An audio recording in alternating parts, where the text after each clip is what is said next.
Bus അപകടത്തിൽ അന്വേഷണം നടത്തും മന്ത്രി കെ.ബി. ഗണേഷ് കുമാർ. വളരെ ദൗർഭാഗ്യകരമായ സംഭവമാണ്. നമ്മൾ അതിൻ്റെ അന്വേഷണം നടക്കുന്നുണ്ട്. 4 പേരാണ് മരണപ്പെട്ടിരിക്കുന്നത്. KSRTC ബസ്സിൻ്റെ ബ്രേക്ക് പോയതാണെന്നൊരു സംശയമാണ് പ്രാഥമികമായിട്ട് മാധ്യമങ്ങളും മറ്റ് പക്ഷേ പ്രാഥമിക റിപ്പോർട്ട് മോട്ടോർ വെഹിക്കിൾ ഡിപ്പാർട്ട്മെൻറ്റിൽ വന്നിട്ടുണ്ട്. അതിൽ വണ്ടിയുടെ കുഴപ്പമാണോ ഡ്രൈവറെ മിസ്റ്റേക്ക് ആണെന്നുള്ള കാര്യം പരിശോധിക്കണമെന്നാണ് റിപ്പോർട്ട് വന്നിരിക്കുന്നത്. അത് പരിശോധിക്കാനുള്ള അന്വേഷണം ആരംഭിച്ചിട്ടുണ്ട്.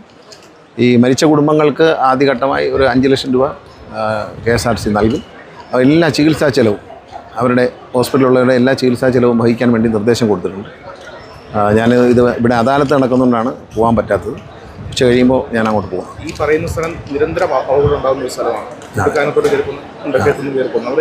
സുരക്ഷ അല്ല, അത് എന്താണ് സംഭവിച്ചതെന്ന് കറക്റ്റ് വിവരമില്ല. വണ്ടി ബ്രേക്കിൻ്റെ തകരാറാണെന്ന് ഇങ്ങനെ വാർത്ത കാണുന്നുണ്ട്. പക്ഷേ അതിൻ്റെ സത്യാവസ്ഥ ഇതുവരെയും റിപ്പോർട്ടിൽ തന്നിട്ടില്ല. റിപ്പോർട്ടിൽ രണ്ടും പരിശോധിക്കണം. വണ്ടിയുടെ മെക്കാനിക്കൽ സൈഡും പരിശോധിക്കണം. എന്താണ് അവിടെ വണ്ടിക്കകത്ത് സംഭവിച്ചതെന്ന് വണ്ടിയിലുണ്ടായിരുന്ന യാത്രക്കാരോടും സംസാരിക്കേണ്ടത്.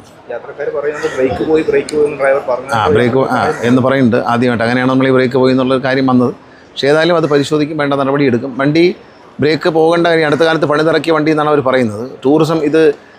ഈ ടൂറിസം പർപ്പസിന് വേണ്ടി മാത്രമേ ഈ വണ്ടി ഉപയോഗിക്കാറുള്ളൂ. കൊട്ടാരക്കരയിൽ നിന്നാണ് ഈ വണ്ടി എടുത്തിരിക്കുന്നത്. കൊട്ടാരക്കരയുള്ള വണ്ടിയാണ്. ഈ സമീപ പ്രദേശങ്ങളിൽ ടൂറുള്ള ദിവസങ്ങളിൽ അങ്ങോട്ട് വിളിക്കും എന്നുള്ള വേറെ ഓട്ടമുള്ള വണ്ടിയല്ല. അപ്പം ബ്രേക്ക് പോയി എന്ന് പറഞ്ഞാൽ 2 ദിവസമായിട്ട് ഓടുന്നുണ്ട് വണ്ടി. പക്ഷേ എന്താണ് സംഭവിച്ചതെന്നുള്ള കാര്യം പരിശോധിക്കും, നടപടി എടുക്കുകയും ചെയ്യും.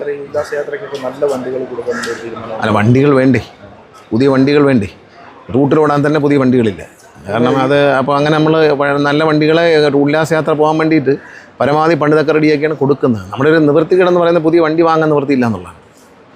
പുതിയ വണ്ടി വാങ്ങട്ടെ. പുതിയ വണ്ടി വാങ്ങുമ്പോൾ നമുക്ക് കൊടുക്കുക, ഏത് വണ്ടിയോട് ഏറ്റവും നല്ല വണ്ടി കൊടുക്കണമെന്നാണ് ഞാൻ ആഗ്രഹിക്കുന്നത്. പക്ഷേ നമ്മൾ നിവൃത്തിയില്ലല്ലോ, പുതിയ വണ്ടി വാങ്ങാൻ നിവൃത്തിയില്ലല്ലോ.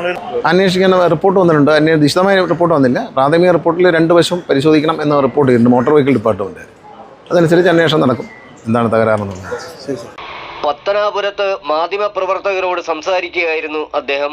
മരണപ്പെട്ടവരുടെ കുടുംബത്തിന് ആദ്യഘട്ടമായി 5 ലക്ഷം രൂപ KSRTC നൽകുമെന്നും മന്ത്രി പറഞ്ഞു.